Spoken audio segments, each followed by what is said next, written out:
Hello everyone, welcome back to another video and welcome back to the playlist जिसका नाम होगा pragmatics, where we'll be talking about the basics of pragmatics. We'll be discussing pragmatics in detail, and in this video too we'll be talking about the basic concepts of pragmatics.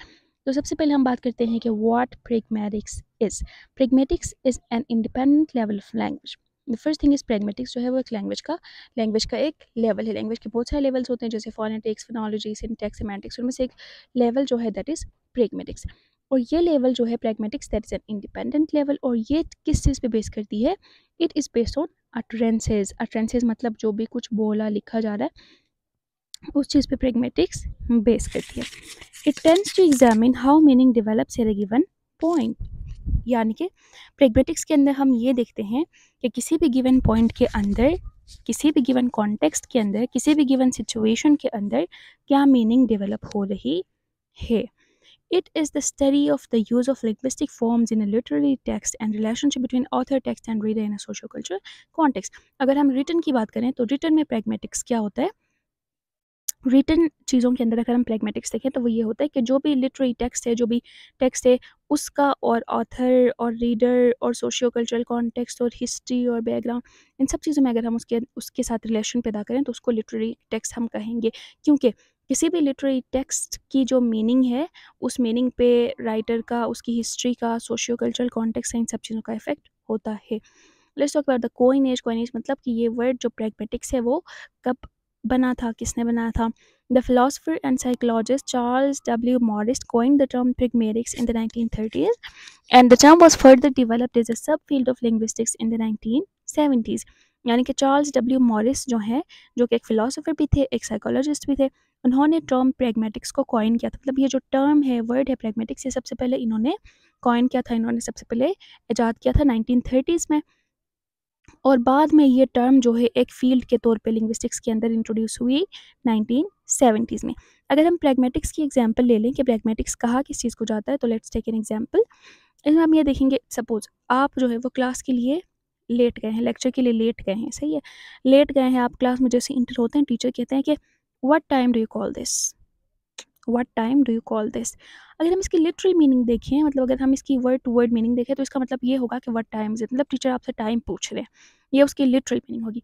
लेकिन हम literal meaning को नहीं देखते pragmatics में. हम क्या करते हैं, उस सिचुएशन के अंदर, उस पर्टिकुलर सिचुएशन के अंदर क्या मीनिंग बन रही है उसको देखते हैं. तो सबसे पहले हम देखेंगे कि हम क्लास में लेट गए हैं, लेक्चर हो रहा है, सब पहले से आए हुए थे, हमने आधा लेक्चर मिस किया है. इन सब चीज़ों को जब हम देखते हैं तो तब हमें पता चलता है कि ये जो what time do you call this है, इसकी असल वाली मीनिंग है why are you so late. यानी कि टीचर हमसे टाइम नहीं पूछ रहे हैं, टीचर ये पूछ रहे हैं कि आप लेट हैं, क्यों लेट हैं एंड ऑल दिस. तो इस चीज़ को कहा जाता है pragmatics, जहाँ पे हम लिटरल मीनिंग से हट के सिचुएशन के अंदर जो मीनिंग बन रही है उसको डिस्कस करते हैं.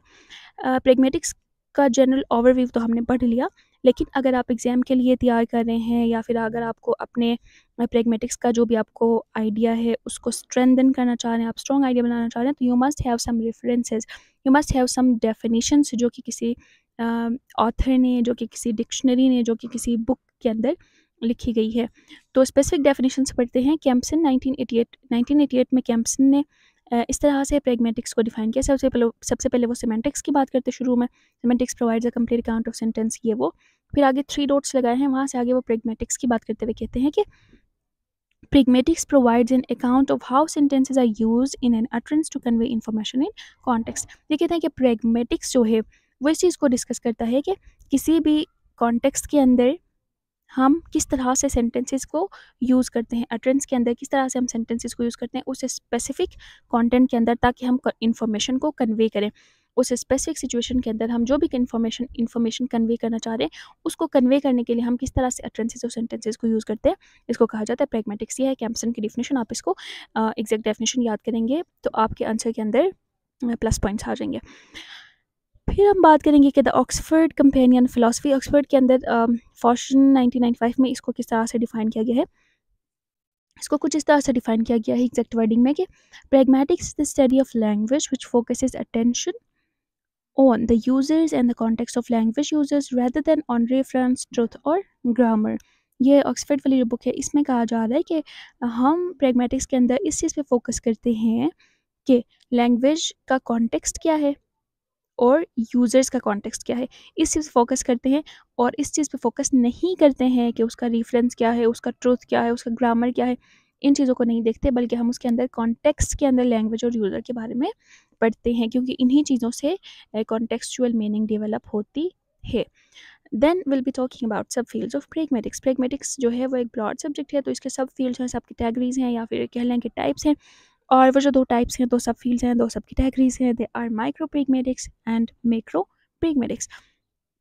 आप लोगों के बात तो पता ही होगी कि जहाँ कहीं भी वर्ड माइक्रो आता है वहाँ पे छोटे कॉन्टेक्स्ट में स्मॉलर और मतलब लिमिटेड चीज़ों को डिस्कस किया जाता है, और जहाँ पे वर्ड मैक्रो आता है वहाँ पे हम ब्रॉडर लेवल पे जाके चीज़ों को डिस्कस करते हैं, जैसे कि माइक्रो लिंग्विस्टिक्स मैक्रो लिंग्विस्टिक्स में होता है। तो सेम चीज़ यहाँ पे है प्रेगमेटिक्स में।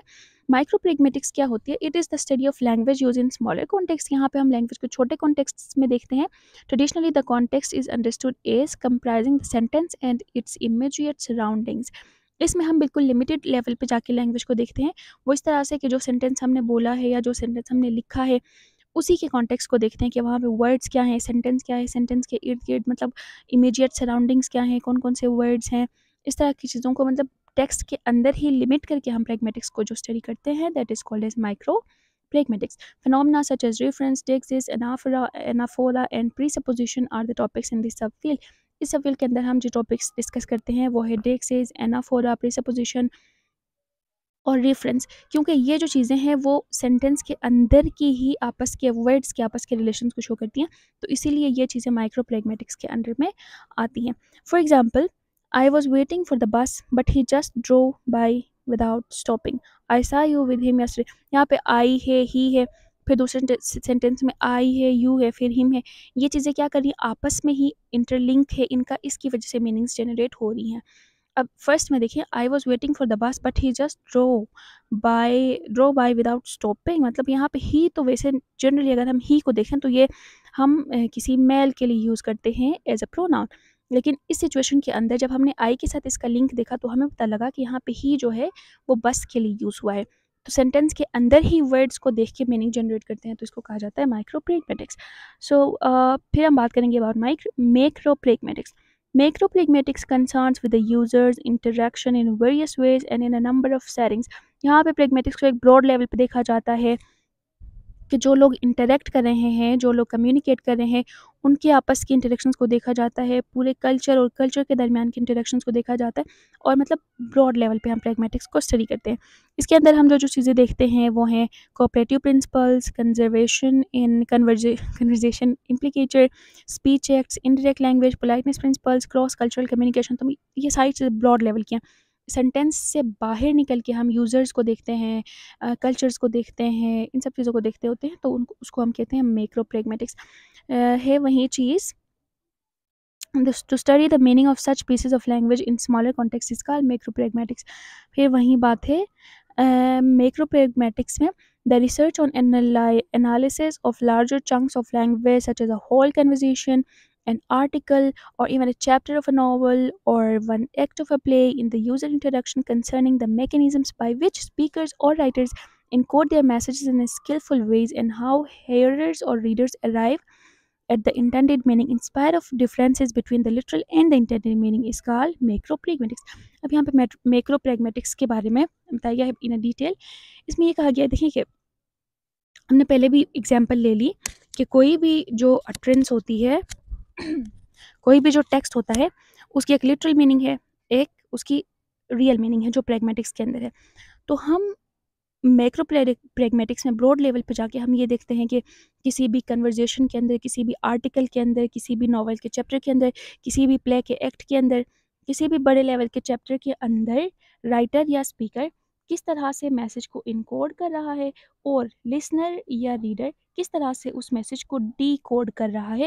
हालांकि उसकी लिटरल मीनिंग कुछ और है, लेकिन वो रियल मीनिंग को ही किस तरह से डी कोड कर रहा है, इन सब चीज़ों को हम डिस्कस करते हैं मैक्रो प्रैग्मेटिक्स में। यानी कि हम ये देखते हैं कि वो जो मैसेज है वो लिटरल मीनिंग के बजाय रियल मीनिंग है, रीडर्स और हियरर्स किस तरह से उस मीनिंग तक पहुंचते हैं। इस चीज़ पे अगर हम रिसर्च करें या फिर इस चीज़ को एनालाइज करें तो इसको हम कहते हैं macro pragmatics. That is all. हमने जो चीज़ें डिस्कस की दे आर प्रेगमेटिक्स का इंट्रोडक्शन, उसकी कोइनेज, उसकी एग्जांपल्स, हमने प्रेगमेटिक्स के स्पेसिफिक डेफिनेशंस पढ़ा। उसके अलावा हमने प्रेगमेटिक्स के 2 फील्ड पढ़े, macro and micro pragmatics. I hope everything is clear. That is all. Don't forget to like, share and subscribe. Allah Hafiz.